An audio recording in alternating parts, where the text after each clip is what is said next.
سلام كميتن حساب فواتن كبراتن تخطاتل تدبي تي في نسعى زدالنا لكم حاجرتن وانا زينات هاتجنا لكم قريبنا لنا كتكتاتلنا عدمنايو بكندي ارستنت وتاتهم كنفلم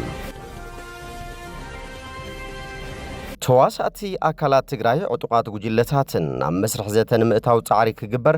ኮሚሽን ሃገራዊ ዘተ ኢትዮጵያ ጸዊዑም ኤምባሲ አሜሪካዊ ኢትዮጵያ ኣብ ሐዋሳ ቫይረስ ማርቡርግ ከም ዝተስፋሕፈሐ ድሕሪ ምርጋጹ ናብ ሲዳማን ዝግበር ጉዕዞ ገደብ ጌርሎም ባንክ ልማት አፍሪካ ቁጠባዊ ዕቤት ኤርትራ ክብ ዘብል ዝበሎ ሓድሽ ስትራቴጂ ሓንጺጾም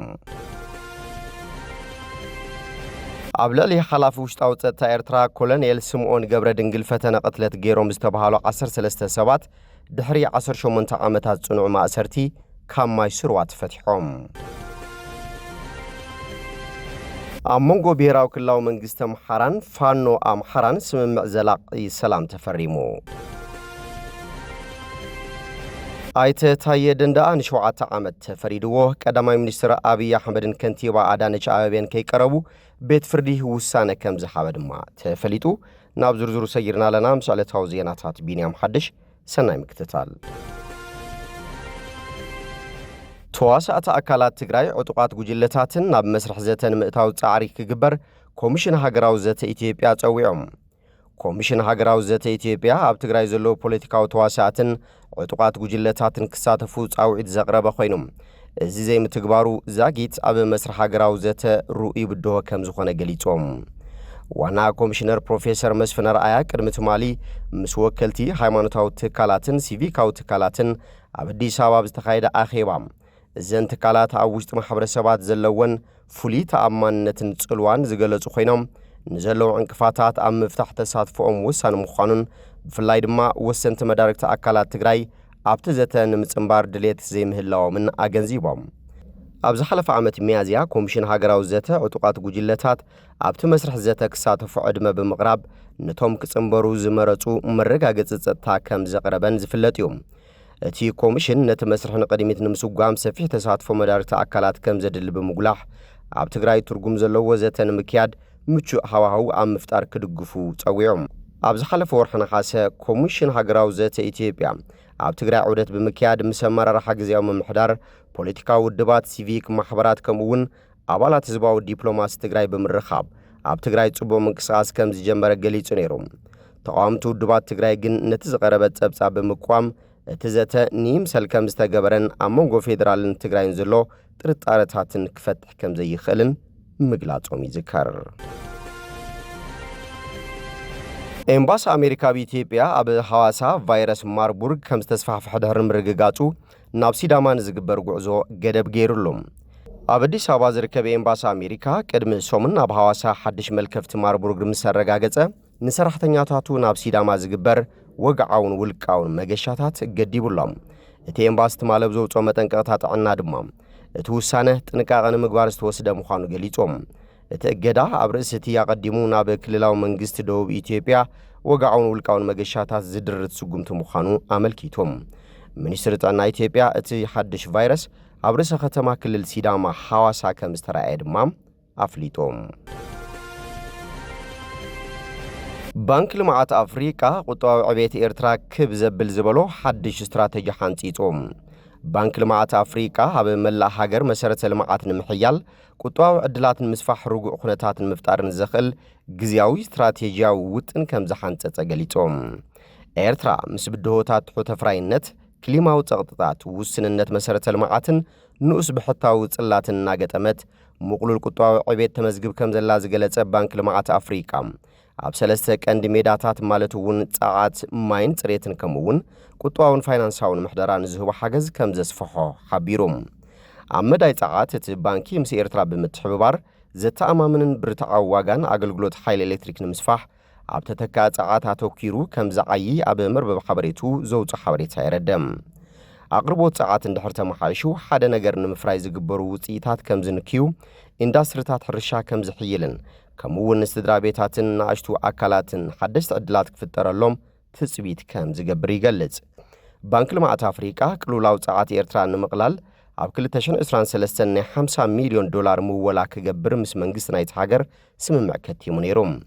እቲ ገንዘብ ኣብ ከባቢ ከተማ ደቀ መሓረን ዝትከል ናይ 30 ሜጋዋት ፀሓያዊ መመንጨዊ ፀዓት ንምምዕባል ክውዕል ምዃኑ ተሓቢሩ። እቲ ባንኪ ኤርትራ በቲ ዘይእኹል ዘይስሩዕ ክቡርን በካልን ቀረብ ፀዓት ክትሳቐም ጽንሓ ይገልጽ።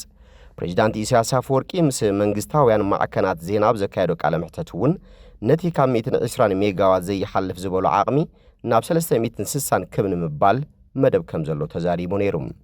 ኣብዚ እዋን እዚ ሃገረ ኤርትራ ብሰንኪ ድሩት ናይ ምምንጫው ዓቕሚ ብኸቢድ ናይ ኤሌክትሪሲቲ ቅልውላውያ ተሓልፍ ዘላ ክብል እቲ ባንኪ ኣብ መወዳእታ ናይቲ ዝሓለፈ ዓመት ገሊጹ ነይሩ።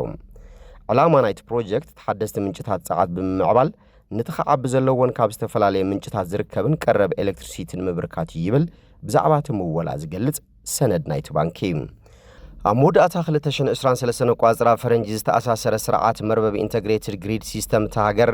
ናይ 150 ሜጋዋት ዓቕሚ ከም ዝነበሮን ዝበዝሐ ካብቲ ብናፍጣ ዝሰርሕ ረስናዊ ምንጭ ዝርከብ ምዃኑን እቲ ጸብጻብ ይጠቅስ። ካብዚ ድማ ኣስታት 35 ሜጋዋት ጥራዩ ንኣገልግሎት ዝውዕል ድማ ይብል። እቲ ዝርከቡ ዓቕሚ ዘመንጭዋ ማሽናትን ጀነሬተራትን ብእርጋን ንስእነትን ኣብዮትን ብቐጻሊ ዓዲ ውዕል ከም ዝኾና ይፍለጥ። ከም ሳዕቤኑ ድማ ምስቲ መርበብ ዝተረኸቡ ተጠቀምቲ ከይተረፉ ኣገልግሎት ክረኽቡ ኣይከኣሉን። ኣብቲ ሃገር ዘሎ ዝርግሐ ኤሌክትሪሲቲ ትሑት ኮይኑ ን52 ሚእታዊት ናይቲ ህዝቢ ይሽፍን ይብል እቲ ኣብ ኣህጉር ኣፍሪቃ ንዝግበር ልምዓታዊ መደባት ዝምውል ባንኪ። ብተወሳኺ ኣብ መጋቢት ናይዚ ዓመት ኤርትራን ባንክ ልምዓት ኣፍሪቃን ንህንፀት ፕሮጀክት ፀሓያዊ ፀዓት ዝውዕል ተወሳኺ 20 ሚልዮን ዶላር ስምምዕ ከም ዝኸተማ ሚኒስትር ዜና ኤርትራ የማነ ገብረ መስቀል ኣብ እዋኑ ገሊጹ ነይሩ። ይኹን እምበር እዚ ፕሮጀክት እዚ ኣበይ ደረጃ ከም ዝበፅሐ ዝገልጽ ሓድሽ ሓበሬታ ዛጊት የሎን። ኣብ ትሕቲ ማይን ፅሬትን ኢሉ ዘቐመጦ መዳይ ሕብረተሰባትን ሓረስቶትን ቀረብ ጽሩይ ማይ ዝረኽብሉ ወፍሪ ክዓቢ ምዃኑ ይገልጽ። ስርዓት ኣቕርቦት ማይ ምሕያል ጥዕና ህዝቢ ንምምሕያሽ ኣፍራይነት ሕርሻ ንምዕባይን ብሰንኪ ክሊማን ዝተጎድአ ናብ ንቡር ንምምላስን ክሕግዝ እዩ። ኣብ መዳይ ቁጥባውን ፋይናንሳውን ምሕደራውን ምሕደራ ፋይናንስ መንግስቲ ንምዝማን ስርዓታት እቶት ውሽጢ ሃገር ንምሕያልን ግሉጽነት ምዕባይን ክስርሓሉ ምዃኑ ይገልጽ። ሓያላት ፋይናንሳዊ ትካላት ወፍሪ ክስሕባን ንቁጥባውን ንጥፈታት ዝያዳ ፍሉጥ ሃዋህው ክፈጥራን ትጽቢት ከም ዝግበረለን ድማ የብረ። እነዚ ዕማማት ንምትግባር ድማ 119.7 ሚልዮን ዶላር ሓገዝ ክምደበሉ ምዃኑ ሓቢሩሎም። ዋና ሓላፊ ባንክ ልምዓት ኣፍሪቃ ብኤርትራ ኬኔት ኦንያንጎ እዚ ስትራቴጂ እዚ ነቲ ባንኪ ምስ ኤርትራ ዝገብሮ ዘሎ ቀጻሊ ሽርክነት ዘደልድል እዩ፣ ኣገደስቲ መሰረተ ልምዓታትን ምዕባይን ንህዝብን ማሕበረሰባትን ዕድላትን ምፍጣርን ነቲ ናይ ጽባሕ ብልጽግና ኣብ ሎሚ ምዕያይ ከም ዘድሊ ገሊጾም። ኣብ ልዕሊ ሓላፊ ውሽጣዊ ጸጥታ ኤርትራ ኮሎኔል ስምዖን ገብረ ድንግል ፈተነ ቅትለት ገይሮም ዝተባሃሉ 13 ሰባት ድሕሪ 18 ዓመታት ጽኑዕ ማእሰርቲ ካብ ማይ ስርዋ ተፈቲሖም። መንግስቲ ኤርትራ ንኣስታት 18 ዓመታት ኣብ ወታደራዊ ቤት ማእሰርቲ ማይ ስርዋ ተኣሲሮም ዝጸንሑ 13 ሰባት ከም ዝፈትሐ መቕረቢ እሱራት ሓቢሮም። እዞም ነጋዶ ኣባላት ፖሊስ ሙያውያን ዝርከብዎም እሱራት ትማሊ 4 ተሓሳስ በቋፅራ ፈረንጂ ናብ ስድራ ቤቶም ተጸንቢሮም። እዞም እሱራት ንጉዳይ ክልተ ነጋዶ ስዒቡ ኣብ ልዕሊ ሓላፊ ውሽጣዊ ጸጥታ ኤርትራ ኮሎኔል ስምዖን ገብረ ድንግል ፈተነ ቅትለት ድሕሪ ምፍጻሙ ካብ ጥቅምቲ 2007 ቋፅራ ፈረንጂ ሒዞም ኣብቲ ቤት ማእሰርቲ ዝጸንሑ ምዃኖም ሓደ ስሙ ክጥቀስ ዘይደለየ ንሓያሎ ዓመታት ኣብ ማይ ስርዋ ተኣሲሩ ዝነበረ ሰብ ሓቢሮም። ምስቲ ጉዳይ ብዝተኣሳሰረ ልዕሊ 30 ሰባት ዝግመቱ ተኣሲሮም ምንባሮም ከም ሓለቃ በርሀ በዓል ዓዲ ያዕቆብ ድሓር ዝዓረፈ ዝኣመሰሉ በብእዋኑ ክፍትሑን ከለዉ 20 ሰባት ግን ክሳዕ ሕጂ ኣብ ትሕቲ ጽኑዕ ቀይዲ ከም ዝጸንሑ ወሲኹ ገሊጾም። ኦሎምፒያዊ ተቐዳዳማይ ብሽክሌታ ዝነበረ ነጋዳይ ዘርአ ጋብሪ ገብረ ሕይወት ፍሉጣት ነጋዶ ተስፋ ዓለም መንግስቲ ኣብን በኹረ መብራህቱን ከምኡውን ክልተ ሕዋት ኢንጂነር ዳዊት ሃብተ ማርያምን ጆሜትራ ማቴዎስ ሃብተ ማርያምን ይርከብዎም። ብተወሳኺ 6 ኣባላት ፖሊስ ኤርትራ ሓላፊ ምክልኻል ገበን ዝነበረ ኮሎኔል ኣስመሮም ገብረ ወልድ፣ ሓላፊ ውገበን ምርመራ ዝነበረ ኮሎኔል ጎይቶም ገብረ ስላሴ ወዲ በኺት፣ ሓላፊ ፋይናንስን ምምሕዳርን ዝነበረ ኮሎኔል ሰሎሞን ብርሃነ፣ ሓላፊ ምክትታል ሰርቫይላንስ ዝነበረ ሜጀር ፍረዝጊ ሃብተዝጊ፣ ሓላፊ ምክትታል ኣጸፋርስን ተመሳሰልቲ ጉዳያትን ዝነበረ ካፕቴን ተኪኤ ገብረ ሕይወት፣ ላዕለዎት መርመርቲ ሌተናንት ኮሎኔል ኢሳያስ ዮሴፍን ሜጀር ተስፋልደት እያሱን እዮም። ብጀካ እዚኦም ኣባል ውሽጣዊ ጸጥታ ዝነበረ ሜጀር ጎይቶም ኣርኣያ ወዲ ቢኒ ካብቶም ወፂኦም ዘለዉ ምዃኑ እቲ ዝተረኸበ ሓበሬታ ይረድም። ኮሎኔል ጎይቶም ኣብ 2011 ምስ ዝወጹ 5 ሰባት ተለቂቁ እኳ እንተነበረ ድሕሪ ልዕሊ 3 ዓመት ዳግማይ ተመሊሱ ምስኦም ተኣሲሩ ዝነበረ ኮሎኔል ገብረ እግዚአብሔር ገብረ ትንሳኤ ድማ ኣብቲ ቤት ማእሰርትን ከሎ ከም ዝሞተ ጸብጻባት ይሕብሩ ካብቶም ኣብ ውሽጢ ቤት ማእሰርቲ ብጽኑዕ ተኣሲሮም ዘለዉ 7 ሰባት ገና ኣይወጹን ዘለዉ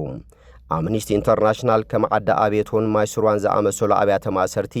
እሱራት ብዘይ እኹል ማይን ጥዕናዊ ውሕስነትን በስካሕካሕ ኩነታት ከም ዝተተሓዙ ገሊጹ ነይሮም እዞም እሱራት ብስድራ ቤቶምን ፈተውቶምን ክብጽሑ ይፍቀደሎም ከም ዘይነበረ ይፍለጥ ፍሉይ ወኪል ሕቡራት ሃገራት ኣብ ጉዳያት ሰብኣዊ መሰላት ኤርትራ ብ16 ሰነ ኣብ ጄኔቫ ዘቕረቦ ጸብጻብ ኩነታት ኤርትራ ከም ዘይተመሓየሸ አብሪሁ ነይሩ መሐመድ ዓብዱሰላም ባቢከር ንቤት ምክሪ ሰብኣዊ መሰላት ሕቡራት ኣብ ዘቕረቦ ዓመታዊ ጸብጻብ ተቃውሞኦም ዝገልጹ ሰባት ምስዋር ገደብ አልቦ ሃገራዊ አገልግሎትን ዘይሕጋዊ ማእሰርትን ይቅጽል ከም ዘሎ ጠቂሶም እቲ ኣብ ውሽጢ ኤርትራ ዝፍጸም ዘሎ ምግሃስ መሰላት ካብ ዶባት ሃገር ሰጊሩ ናብ ዲያስፖራ ከም ዝበጽሕ እውን ሓቢሩ እቲ ሃገር እትፍጽሞ ስግረ ደባዊ ጸቕጢ ክሳብ ክንየው ዶባታ ዘሎ ዲያስፖራ ዝርግሓኢሉ ምግላጹ ይዝከር ኤርትራ ነዚ ኣብ ሰብኣዊ መሰላታት ተወኪሩ ምርመራ ዘካይድ ወኪል ሕቡራት ሃገራት ካብ ነዊሕ እዋናት ሒዛ ክትቃወሙ ጸኒሓ እዞም ዝተፈትሑ 13 እሱራት ኣብቲ ቤት ማእሰርቲ ኣብ ዝጸንሑለን 18 ዓመታት ዋላ ሓደ መዓልቲ ናብ ቤት ፍርዲ ቀሪቦም ከም ዘይፈልጡ ይግለጽ ገለ ካብኦም ሕማማት ሽኮር ልቢ ጸቕጢ ደም ናይ ዓይኒ ጸገምን ስንክልናን ናይ ገድልን ዝነበሮም ኮይኖም ብዙሕ ስቃይ ከም ዝሕለፉ ተገሊጹ እዩ ብ1998 ነቋጽራ ፈረንጂ ኩናት ኢትዮ ኤርትራ ድሕሪ ምውልዑ ናብ ሃገራዊ አገልግሎት ዘይከዱ ካብ ኣሓዱታቶም ዝተመልሱን ካልኦትን ምግፋፍ ጀሚሩ ከም ዓዳ ኣቤቱ ኣብ ዝኣመሰላ ቦታታት ዝነበረ ንትካላት ኮነ ካለ መዓላታት ተባሂሉ ዝተሰርሐ ህንጻታትን ብዚንጎታት ብምርቃዕን ከም ኣብያተ ማእሰርቲ ከገልግል ጀሚሩ እዛ ሓንቲ ካብ ዓድታት ደቂ ተሸም ዝኾነት ዓዳ ኣቤቱ ድማ ሕሉፍ ታሪኻን ሃሰሰ ከም ቦታ ማእሰርቲ ኣብ መላእ ኤርትራ ክትፍለጥ ጀሚራ ድሕሪ ዕላ አልጀርስ ኣብ መንጎ ላዕለዎት ሓለፍቲ መንግስትን ህዝባዊ ግንባር ዴሞክራሲን ፍትሕን ምክፍፋል ኣጓኒፉ 13 ካብኦም ኣብ 2001 ነቋጽራ ፈረንጂ ናብ ቤት ማእሰርቲ ተወሲዶም እነዚ ስዒቡ ግንባራት ብዞባ ስርሒታት ተተኪዩ ጀነራል ገብረ እግዚአብሔር ዓንደ ማርያም ውጩ ኣዛዚ ዞባ ስርሒት 5 ኮይኑ ኣብ ዞባ ማእከል ኣብ ዝነበረሉ ቤት ማእሰርቲ ዓዳ ኣቤቶ ብዝያዳ እናተፈልጠ ከም ዝመጸ ይፍለጥ ሓደ ካብ ቀዳሞት ዋርድያታት ማይስሩዋ ዝነበሩ ንቢቢሲ ኣብ ዝሃብዎ ሓበሬታ ማይስሩዋ ኣብ መፋርቕ 1999 ነቋጽራ ፈረንጂ ከም ዝጀመረ ይገልጹ ቤት ማእሰርቲ ማይስሩዋ ኣብ ሓንቲ መስመር 5 ሸላታት ኣለዋ ኣዛዚ ዞባ ስርሒት 2 ዝነበረ ጀነራል ፊሊጶስ ወልደ ዮሐንስ ካብ ባረንቱ ናብ ኣስመራ ምስ ተቐይረ እቶም ኣብያተ ማእሰርቲ ዝያዳ ከም ሰፍሑን ዝኸረሩን ወሲኹ ይገልጽ እዚ ኣዛዚ ድሒሩ ሓለቓ ስታፍ ሓይልታት ምክልኻል ኤርትራ ዋላ እኳ እንተኾነ እዞም ኣብያተ ማእሰርቲ ገና ኣብ ትሕቲኡ ከም ዝርከቡ ምንጭታት ይሕብሩ እቲ 76 ብጽኑዕ ኮንክሪት ዝተሰርሐ ሸላታት ዘለዎ ወታደራዊ ቤት ማእሰርቲ ማይስሩዋ ኣብ ዝቐረባ ዓመታት 5 ዓበይቲ ሸላታት ከም ዝተወሰኾን ልዕሊ 20 ዝኸውን ኮንቴይነራት ከም ዘለዎን እቲ ሓበሬታ ወሲኹ የረድም መንግስቲ ኤርትራ ብዛዕባ እቶም ትማል ዝተፈትሑ ዘውፅኦ ሓበሬታ የለን ኣብ መንጎ ብሄራዊ ክልላዊ መንግስቲ ኣምሓራን ፋኖ ኣምሓራን ስምምዕ ዘላቒ ሰላም ተፈሪሙ እቲ ስምምዕ ኣብ መንጎ ሓላፍ ክልላዊ መንግስቲ ኣምሓራ ኣረጋ ከበደን ንፋኖ ኣምሓራ ዝወከለ ካፒቴን ማስረሻ ሰጤን ተፈሪሙ ኣብ ትሕቲ ጽላል ሕብረት ኣፍሪቃን ኢጋድን ዘተን ድርድርን ይካየድ ከም ዘሎን በዚ መሰረት ድማ ስምምዕ ዘላቒ ሰላም ከም ዝተኸተመን ተገሊጹ ሓላፊ ክልል ኣምሓራ ኣብቲ ኣጋጣሚ ኣብ ዘስምዖ መደረ ሎማዓንቲ ንህዝቢ ክልል ኣምሓራ ፈላማይ ዓብዪ ናይ ሰላም ፍጻመ ዝተፈጸመሉ ዕለት እዩ ክብል ተዛሪብዎም ካብ ኩናትን ጎነፅን ዝርከብ ረብሓ የለን ኩሉ ሰብ ካብ ሰላም ይዝጥቀም እቲ ስምምዕ ድማ ንፈታዊ ሰላም ህዝብና ዓብዪ እፎይታ ክህቦ ኢሉ ንጻውዒት ህዝብን መንግስትን ምላሽ ዝሃቡን ነባር ሰላም ክምስርቱ ዝመፁን ኣሕዋትና ከም መንግስቲ ኣድናቆትን ኣኽብሮትን ኣለና ክብል እውን ተዛሪቡ ነቲ ስምምዕ ብሰላም ውድብ ህዝባዊ ፋኖ ኣምሓራ ዝፈረመ ካፕቴን ማስረሻ ሰጤ ኣብ ዘስምዖ መደረ ዝኾነ ይኹን ግጭት መወዳእቱ ዘተን ድርድርን ክብል ገሊጹ ሽግራትን ፍልልያት ተሓሳስባን ብዘተ ምፍታሕ ፖለቲካዊ ስዕረት ዘይኮነስ ጥበብን ጽቡቕ ባህርን ምዃኑ ብምግላጽ ምስ ታሪኻዊ ጸላእቲ ኢትዮጵያ ብምትሕባር ሽግራትን ምፍታሕ ግቡእ ከም ዘይኮነ መልኪቱ ምክትል ኣዶ መንበር ኮሚሽን ሕብረት ኣፍሪካ ኣምባሳደር ሰልማ ማሊክ ከኣዳዲብ ወገነን እቲ ስምምዕ ንመጻኢ እቲ ሃገር መንገዲ ዝጸርግ ክብላ ምዝራበን ዝረኸብናዮ ሓበሬታ መላኺቱ ኣይተ ታየ ደንዳኣን 7 ዓመት ተፈሪድዎም ቀዳማይ ሚኒስትር አብይ አሕመድን ከንቲባ አዳነች አበቤን ከይቀረቡ ቤት ፍርድ ውሳነ ከም ዝሃበ ድማ ተፈሊጦም ላዕለዋይ ቤት ፍርድ ፌደራል ነበር ሚኒስትር ሰላም ኣይተ ታየ ደንዳኣ ማእሰርቲ 7 ዓመትን 2 ወርሕን መቕጻዕቲ 5000 ቅርሽን ከም ዝፈረዶ ጠበቁ ሓቢሮም بمسرت طبقة آيت أبرا إيجبو ات بيت فردي 26 حدار ኣብ ዘካየዶ መስርሕ ፍርዲ ንሸውዓተ ዓመትን 2 ወርሕን ማእሰርቲ ከምኡውን 5000 ብር መቕጻዕትን ፈሪድዎሎም እቲ ተባባኦ ሲኾብ ዝሃባ ሓበሬታ 13 መቃለልቲ ረቑሓታት ከም ዘቕረበን ቤት ፍርዲ ካብኣቶም 12 ከም ዝተቐበሎን ገሊጾም እቲ ናይ ሎሚ ውሳነን ፍርዲ ዝምልከት ሙጉት ኣብ ግምት ብምእታው ዝተወሃበ ምዃኑ ሓቢሮም እቲ ዓቃቢ ሕጊ እቲ ፍርዲ ክውሰኽ ዘቕረቦ ሕቶ ببيت فردي كم استنسجه اتطبقا قليصوم اتوسانه نخلو مكلاخل مسخاخر كيسمع كم التجبره بمغلاص كابتوم تزرزيروم زلو 5 مسخاخر مكلاخلي اتوم كلته طراي كم استسمعوا عملكيتوم اتوم قند مسخاخر قداماي ሚኒስትር አብይ አህመድ ከንቲባ ከተማ አዲስ አበባ አዳነች አበቤ ከምኡውን ሚኒስትር ልማዓት ከተማን መሰረተ ልማዓትን ጫልቱ ሳኒ ከም መስኻኽር መከላኸል ተዘርዚሮም እንኳን ተነበሩ አቤት ፍርዲ ከም ዘይቀረቡ እቶም ጠበቃ ገሊጾም ባርከስ ፍትዋትን ክቡራትን ተኸታተልቲ ደደቢት ቲቪ ነሰዓት ዘዳልናልኩም ዜናታት ነዚኦም ይመስሉ ስለተምክታልኩም አመስጊና በኻሎት ክሳብ ንራኸብ ሰሰናይና አኹም